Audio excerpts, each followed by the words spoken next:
हम लोग चाहते हैं कलम बांटना, वो लोग चाहते हैं तलवार बांटना। यही अंतर है हम लोग। न शिक्षा, न चिकित्सा, न निवेश, न बिहार के स्पेशल राज्य के दर्जे के बारे में, न इंडस्ट्री के बारे में, न अर्थव्यवस्था के बारे में कोई बात नहीं करता। खाली ये लोग इत्मीनान से देखता है कि कहाँ विपक्ष का सरकार है, उसको गिराओ, ईडी सीबीआई लगा दो। आप लोग बिहार में कौन सा काम देखे? केवल 17 महीने का काम आप लोगों ने देखा होगा। 17 महीने का, 17 साल में जो काम नहीं हुआ वो हम लोगों ने 17 महीने में करके दिखा। 20 में हमने बोला था कि 10 लाख लोगों को सरकारी नौकरी दो। उस समय चाचा बोलते थे कहां से लाएगा पैसा, अपने बाप के पास से ला करके वेतन बांटेगा, असंभव है। लेकिन जब हमारे साथ हमारे चाचा थे तो उन्हीं के हाथों पट्टा के गांधी मैदान में 5 लाख लोगों को नियुक्ति पत्र हमने बंटवाने का काम किया और 3 लाख का और व्यवस्था हमने कर दिया, क्योंकि निकालना था। लेकिन तेजस्वी के जाते 3 लाख बहाली नहीं निकला, बल्कि पेपरें लीक हो गए। बिहार के निवेश के लिए 50,000 करोड़ का पहली बार बिहार के इतिहास में हम लोगों ने निवेशकों से, बाहर के बड़े बड़े निवेशकों से हम लोगों ने एग्रीमेंट साइन करवाया कि वो 50,000 करोड़ बिहार में निवेश करें। दोस्तों सुना आपने, ये है तेजस्वी यादव। आपको बता दें कि तेजस्वी यादव झंझारपुर लोकसभा क्षेत्र के बासोपट्टी में पहुंचे हुए थे और वहां से उन्होंने सीधे सीधे भारतीय जनता पार्टी पर हमला बोला है और सीधे ये बात कही है कि वो तलवार बांटना चाहते हैं, वो युवाओं के हाथ में तलवार देना चाहते हैं, लेकिन हम युवाओं के हाथ में कलम देना चाहते हैं। देखिए और क्या कुछ जो है तेजस्वी यादव ने इस सम्मेलन में लोगों से कहा है।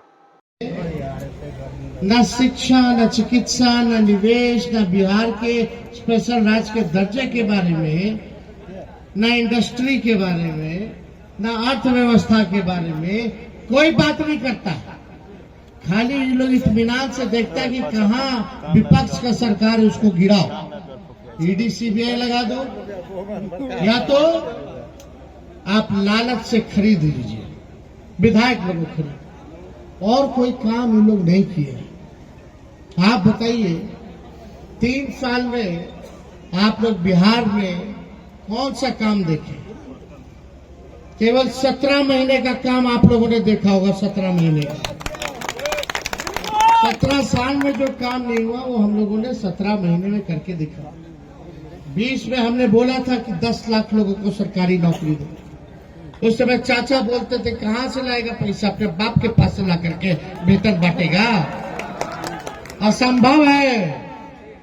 लेकिन जब हमारे साथ हमारे चाचा थे तो उन्हीं के हाथों पट्टा के गांधी मैदान में 5 लाख लोगों को नियुक्ति पत्र हमने बंटवाने का काम किया और 3 लाख का और व्यवस्था हमने कर दिया, जो कि निकालना था। लेकिन तेजस्वी के जाते 3 लाख बहाली नहीं निकला, बल्कि पेपरें लीक हो गए। क्या स्थिति बनी है? हम लोगों ने वादा किया था मानदेय को बढ़ाएंगे, तालमी मरकज हो, विकास मित्र हो, टोला सेवक हो, उनके मानदेय को भी आंगनबाड़ी सबके दुगुना हम लोगों ने किया। यही नहीं, हम लोगों ने क्या कहा था कि जितना नियोजित शिक्षक है 4.5 लाख उसको राजकीय कर्मी का दर्जा दें। हम लोगों ने 4.5 लाख नियोजित शिक्षकों को राजकीय कर्मी का दर्जा भी दिया। आईटी पॉलिसी बनाई, टूरिज्म पॉलिसी बनाई, स्पोर्ट्स पॉलिसी बनाई, खेलने वाला लड़का जो मेडल लाया उसको भी हम लोगों ने नौकरी दी। तो ऐसा नीति हम लोगों ने बनाया। बिहार के निवेश के लिए 50,000 करोड़ का पहली बार बिहार के इतिहास में हम लोगों ने निवेशकों से, बाहर के बड़े बड़े निवेशकों से हम लोगों ने एग्रीमेंट साइन करवाया कि वो 50,000 करोड़ बिहार में निवेश करेगा। ये काम हम लोग कर रहे थे। हम लोगों ने जाति आधारित गणना कराई, हम लोगों ने आरक्षण की सीमा को 75% हम लोगों ने किया। तो सारा काम कर रहे थे, इतने में चाचा जी पलट गए। अब पलटे लेकिन हम लोगों ने काम किया, करके दिखाया। हम लोग कोई मोदी जी की बात यहाँ करने नहीं आए। कोई मोदी जी से मेरा दुश्मनी थोड़ी है, तो न जमीन न जायदाद का दुश्मनी है। ये हमारा वैचारिक लड़ाई। हम लोग चाहते हैं कलम बांटना, वो लोग चाहते हैं तलवार बांटना। यही अंतर है हम लोग। बताओ नौजवान कितने लोग यहाँ बेरोजगार हो, जरा हाथ उठा के बताइए। असल मुद्दा बेरोजगारी है कि नहीं है? असल मुद्दा गरीबी है कि नहीं है? असल मुद्दा आपका शिक्षा चिकित्सा है कि नहीं है? महंगाई है कि नहीं है? तो हम लोग काम करना चाहते, कलम बांटना चाहते। अभी नौकरी ढूंढ रहा होगा सब, जो पहले रेलवे में नौकरी मिलता था सब खा गया, सब काम खत्म कर दिया सब। बताओ 7-8 साल में कौन सा रेलवे का बड़ा बहाली आया? सब कुछ निजीकरण कर दिया गया। रेल बेच दिया, सेल बेच दिया, भेल बेच दिया, LIC बेच दिया, जहाज बेच दिया, पोर्ट बेच दिया, एयरपोर्ट बेच दिया। क्या बचा देश में? कुछ नहीं बचा। जहां जहां नौकरी मिलता वहां को खत्म कर दिया। सारे संस्थाओं को निजीकरण कर दिया गया। आज स्थिति बहुत दयनीय है। इसलिए आज हम लोग कलम बांट रहे हैं, वो लोग तलवार बांट रहे हैं। कलम बांटने वाले के घर में नौकरी आएगा, खुशहाली आएगा। जिसका शादी नहीं हुआ उसका शादी हो जाएगा, फिर बाबू आ जाएगा, सब कुछ हो जाएगा, घर में सब कुछ खुश। तलवार बांटने के साथ जो उठाने वाले हैं उनके साथ क्या होगा? जेल जाएंगे, मुकदमा होगा, थाना में चढ़ाइएगा, वकील साहब कीजिएगा बेल के लिए। यही स्थिति है, सब लोग परेशान रहेगा। तो इसलिए हम सब लोग आपके बीच में आए। ज्यादा कुछ हम नहीं बोलना चाहते, लेकिन बीजेपी बड़का झूठा पार्टी है। मोदी जी हलवा के आपको गोबर के हलवा बना देते हैं, इतना झूठ बोलते हैं। पहला झूठ। या दिल पे हाथ रख के बताइए कि मोदी जी आपके जीवन में क्या परिवर्तन लाए? कोई परिवर्तन नहीं लाए। बोलता है कि अनाज दिए 5 किलो अनाज दिए। अरे पूरे 5 किलो अनाज मोदी जी के समय से है, तो कांग्रेस के जमाने से मिल रहा है। कांग्रेस के जमाने में फूड सिक्योरिटी बिल आया था, उस समय से मिल रहा है। पहले चीनियों मिलता था, तेलों मिलता था, किरासन तेलों मिलता था, अनाजों मिलता था। आज क्या स्थिति? तो हम लोग आएंगे तो 10 किलो अनाज के साथ साथ नौकरियों देने का काम करें। ये काम हम लोगों का होगा। और यही नहीं, आप सब लोगों को बता दें, हम लोगों ने परिवर्तन पत्र लाया है। 24 में 24 जन वचन हम लोग लेके आए।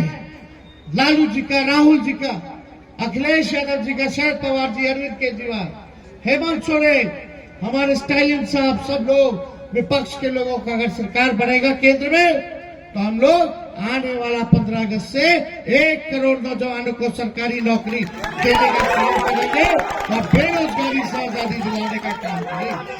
पूरे देश में कितना? 1 करोड़ नौकरी। 30 लाख पद अभी खाली है भारत सरकार में। 70 लाख सृजन हम लोग करने का काम करेंगे। ये काम किया जाएगा। दूसरा काम, जितना गरीब परिवार की हमारी बहनें हैं उन सभी को आने वाला रक्षाबंधन से, अगर हमारी सरकार बनेगी तो आने वाला रक्षाबंधन से साल में एक बार गरीब बहन के 1 लाख रुपया की मदद हम लोग करने का काम करेंगे। ये सारा काम हम लोग होगा। बताया सीताराम जी ने कि 1400-1200 गैस सिलेंडर हो गया है, तो उसको हम लोग 500 रुपया करने का काम करेंगे। 200 देश में अगर सबसे ज्यादा महंगा बिजली मिलता है तो बिहार में मिलता है। तो 200 यूनिट फ्री में बिजली आप लोगों को दिलाने का काम करेंगे। अग्निवीर योजना को खत्म किया जाएगा। अग्निवीर योजना में क्या है रे भाई? 4 साल में बाहर कर देगा और बाकी का टाइम 4 साल में 2 साल 2.5 साल ट्रेनिंग में लग जाएगा, बाहर चला जाएगा। ना उसको शहीद का दर्जा मिलेगा, ना पेंशन मिलेगा, ना कैंटीन का सुविधा मिलेगा। इसलिए अग्निवीर योजना को खत्म किया जाएगा। पुराना बहाली जैसे चलता था वैसे बहाली हम लोग। जितना CRPF है, ITBP लोग है, जितना CISF के अर्धसैनिक बल है, हमारा पैरामिलिट्री फोर्स, उनसे पूछो ड्यूटी के दौरान अगर शहीद होते हैं तो उनको शहीद का दर्जा अभी तक भारत सरकार मोदी जी नहीं दिए। हम लोगों की सरकार बनेगी तो उन जवानों को भी हम लोग, जब वो शहीद होंगे तो शहीद का दर्जा उन लोगों को देने का काम करेंगे। तो ज्यादा कुछ हम नहीं कहेंगे, इधर उधर नहीं भटकना है। लालू जी के, राहुल जी के, सानी जी के, हमारे सबके प्रत्याशी सुमन सेठ जी हैं, इनको लेडी पर्स पे बटन दबा करके भारी नौते से आप लोग विजय बनाने का काम करें। तो आप लोगों का आशीर्वाद मिलेगा ना? दोनों हाथ उठा के बताइए। आप सब लोगों का आशीर्वाद है तो इनको विजय का माला मुकेश जी जो हम कहेंगे कि पहना दें। तो सुना आपने, ये तेजस्वी यादव थे जिन्होंने आज सीधे सीधे भारतीय जनता पार्टी पर और नीतीश कुमार पर हमला बोला है। उन्होंने ये बात बताई कि किस तरह से बिहार में लंबे अरसे तक नीतीश जी की सरकार रही, लेकिन इसके बावजूद अगर आप बात करेंगे कि कब काम हुआ, तो काम हुआ सिर्फ और सिर्फ 17 महीने में। वो 17 महीना तब जब बिहार के उप मुख्यमंत्री के तौर पर तेजस्वी यादव ने नीतीश कुमार के नेतृत्व में काम किया। और तेजस्वी यादव का ये कहना है कि हमने नीतीश जी से काम करवाया क्योंकि वही नीतीश जी जो ये कहा करते थे कि बाप के घर से पैसा लाएगा, आखिरकार उसी नीतीश कुमार ने तेजस्वी यादव के साथ मिलकर के यहाँ के बिहार के युवाओं को नौकरी देने का काम किया और अपने 10 लाख का वादा वो पूरा करने ही वाले थे। लेकिन उससे पहले इनके मुख्यमंत्री यानी कि नीतीश कुमार जो है वो तेजस्वी यादव का साथ छोड़ गए। तो इस तरह से आज आपको बता दें कि झंझारपुर लोकसभा क्षेत्र के वीआईपी के उम्मीदवार सुमन महासेठ का प्रचार प्रसार करने के लिए तेजस्वी यादव झंझारपुर लोकसभा